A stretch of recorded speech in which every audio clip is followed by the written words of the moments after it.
In the first week of launching my very own Skool community, I got to $230 in MRR. And in this video, I'll break it down into 6 easy steps that you guys can use to reach $100 in MRR before your Skool free trial ends. Now, in the first step, this is all about finding out what niche and who you're going to target to sell your Skool community to.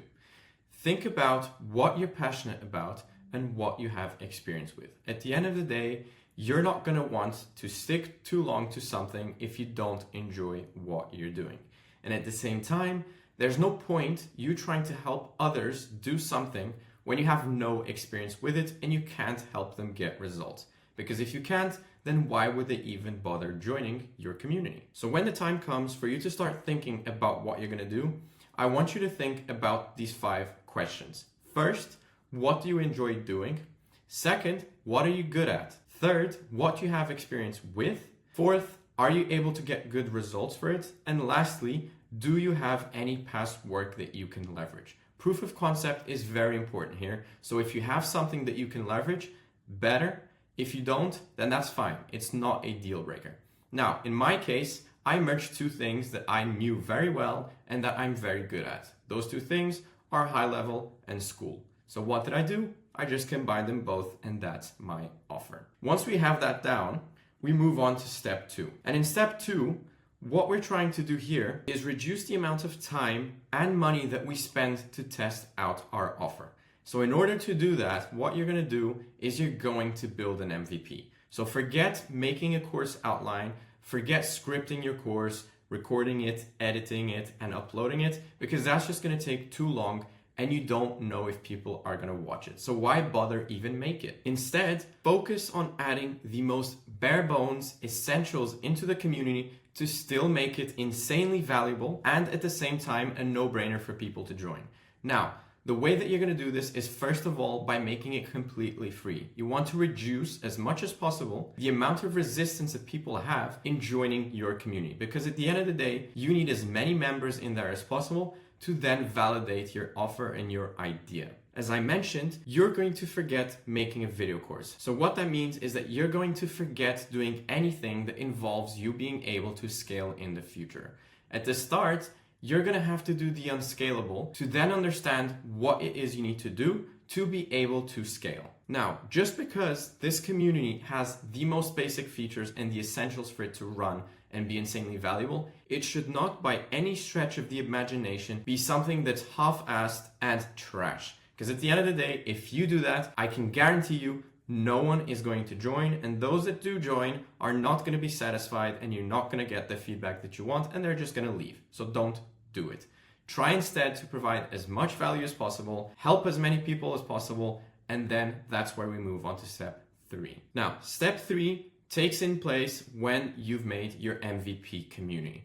What you're going to do here is drive an insane amount of traffic. Now, right after this video, I'll be posting 2 more, and one of them will be covering exactly how I got 91 members in only 3 weeks with no following, no content, and no ads running. So stay tuned for that video because I'll be covering exactly how you can do the same thing. Once you start understanding what works with traffic, you're going to move on to step 4. Now, step 4 takes place already inside of your community. So at this point, people will already have joined your community. And what you're going to do is you're going to forget about the money. Money is not the agenda at this point. Your aim will be to strive for feedback, for testimonials, and to failure as fast as possible, because at the end of the day, you want to validate your idea and your offer. So what you're going to do once people are inside is that first of all, you're going to give them an insane amount of value. What this will likely entail is that you'll need to have them on a call with you one-on-one. The way you can do this is by leveraging high level. So get yourself on high level, get yourself a calendar, create a booking link, and send it to your members. The first thing that you should do the second that they join your community is to engage with them right away so that you don't lose contact with them. Send over your link, justify why they should join the call with you, and make sure that you do not leave that chat before they have booked that call. Once they've booked that call, make sure that you have automation set in place that can remind automatically your prospect effect of when their call is so that you can now focus on other members and driving even more traffic to your community. Once they're in that call, the first thing that you're going to do is just provide all of that value. Now, think of a level of value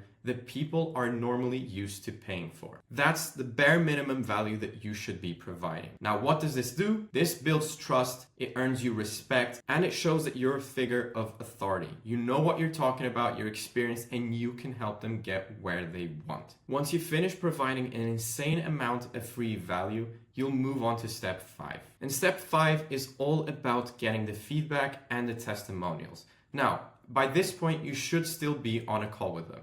Your members, if you've done everything correctly and you've provided an insane amount of value, should be at peak satisfaction.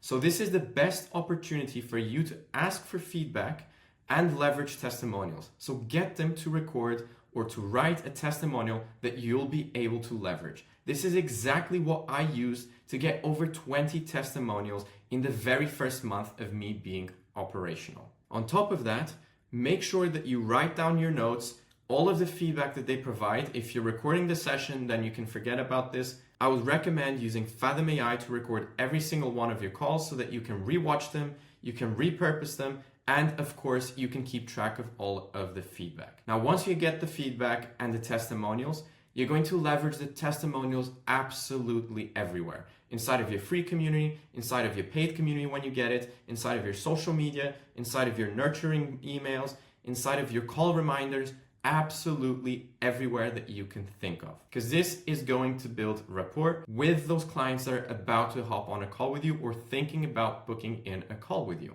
Now that you have all of this feedback and hopefully testimonials, you are now ready to move on to the next step. Now, step 6 is all about determining whether you should push or you should pivot. What's going to decide this? Well, I want you to ask yourself these 5 questions and look at the feedback that you've gotten and all of the observations that you've made from being on calls with your members. So the first thing you're going to do is you're going to analyze patterns.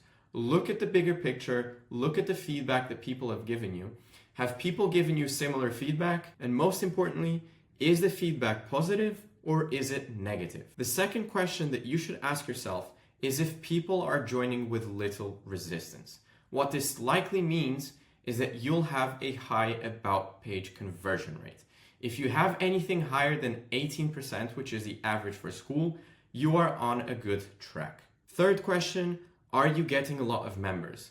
If the amount of effort you're putting in to get traffic is being met by a flood of new members, then this is a very good sign.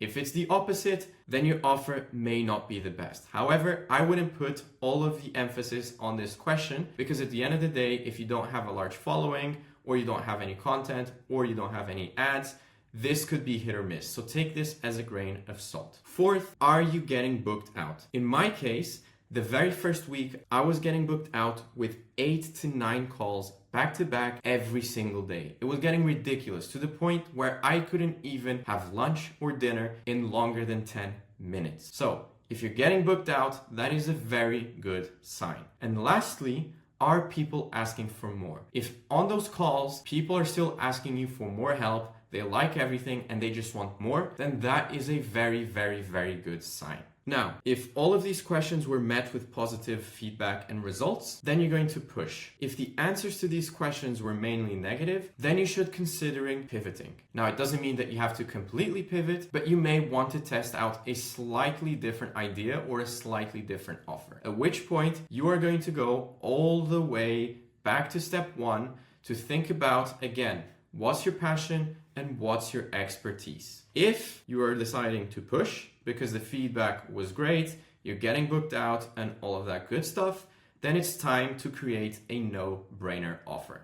So this is the current offer that I have, and this is an absolute no-brainer offer. You're going to build it off of the feedback that you got from your members and off of the patterns that you've been able to analyze through this feedback and through observing your clients on the one-on-one calls with you. You're basically gonna want to give people what they want. This is how you're also going to get a very good product market fit. At the end of the day, you won't know what the market wants until you've spoken to them. So once you have spoken to them, in which case you have, just give them what they want and they'll be a lot more likely to buy into it. Now, at this point, you'll have a bunch of members, call them your founding members, for example. That's what I did with mine, that you can pitch your very first no-brainer offer to. Now, to help you get some cash in the door and get your very first few members, I would recommend using a discounted offer just exclusively for these people. And on top of that, make sure that not only in this offer, but any offer that you ever run, you want to include scarcity and urgency. So what I want to do is break down my offer for you and show you exactly how I've given scarcity and urgency to motivate my members to join my paid community. So if we go onto my about page here and I just quickly zoom in, the first thing that you'll notice is that I give a very brief description of what my community is about. At a glance,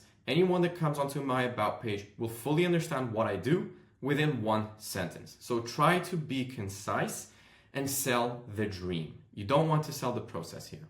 I then give some sort of credibility, in this case, talking about how I've used High Level to build systems that are used to power six-figure communities. And then I have a VSL on top. This is a very important thing to have, and it's something that I'm going to cover on a later video, so keep your eye out for that. I then proceed to break down exactly what people get inside of the community. Now, disclaimer, this isn't everything that people get inside of the community, but it's the most important things.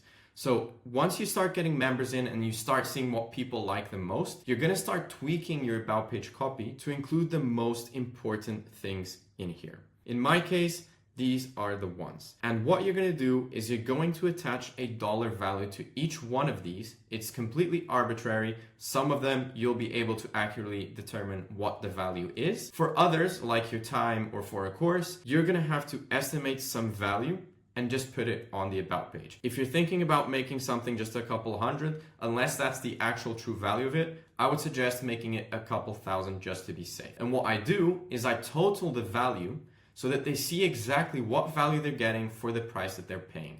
In this case, they get $14,747 only for $47 a month. Now, why this works is because people love bargains. That's why people go to outlets. That's why people go to stores when they have sale signs outside, because at the end of the day, people love bargains. So give people a bargain. Moving on, just underneath that, I have the upgrade to annual package that they get if, of course, they buy into my annual package. In this case, they'll get 2 months for free.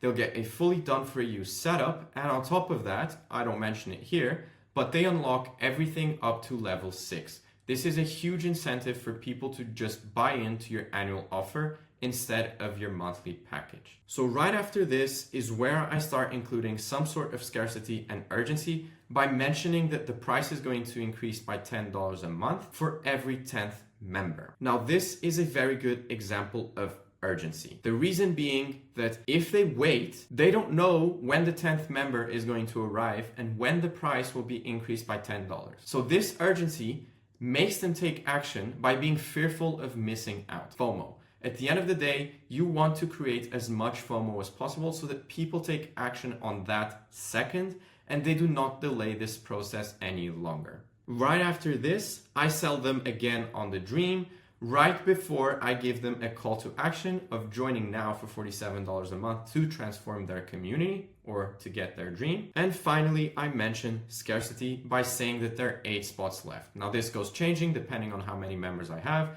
I look at this every single day, multiple times, but at this particular point, I had 8 spots left before the price was increased. So these people not only have urgency, but they also now have scarcity in the form of knowing exactly how many members are left before the price increases. And if they want to join, they'll have to pay even more. Now, once you've created this no-brainer offer, what I highly recommend you do is go into your community, look at your members, and go one by one into their DMs and create a personalized loom using their name, talking about whatever you've spoken to them before, and just pitch them this exclusive offer and tell them that it's only going to be available for a limited amount of time before you open your paid community to the public. This will only increase the urgency and make them act that much faster. So go ahead and reach out to them, every single one of them, put in the work. If people do not reply at first, wait a day, send them another follow-up, then wait some more and send them another follow-up. If someone has replied to you wanting to join, make sure that they join. If they do not, the next day, make sure to follow up with them and repeat the same process and get as many people as possible. Also make sure to send out email blasts to all of your members so that in case they are not on Skool looking at your announcements or your DMs, they're still looking at their emails and getting email notifications from you, letting them know of this exclusive limited time offer. For this, again, I highly recommend you have High Level, as it's extremely easy for you to bulk email all of your members and keep track of who's opened the emails and who hasn't. So if you follow these 6 steps, I guarantee you that you will be able to make your very first $100 in MRR with Skool before your Skool free trial ends. Now, if you want to take it to the next level and you're serious about it, make sure to stay tuned for my very next video, because I'm going to be covering exactly how I got to $981 in MRR in the very first 30 days of launching my first Skool community. So without further ado, thank you for watching this video, and I'll catch you guys on the next one.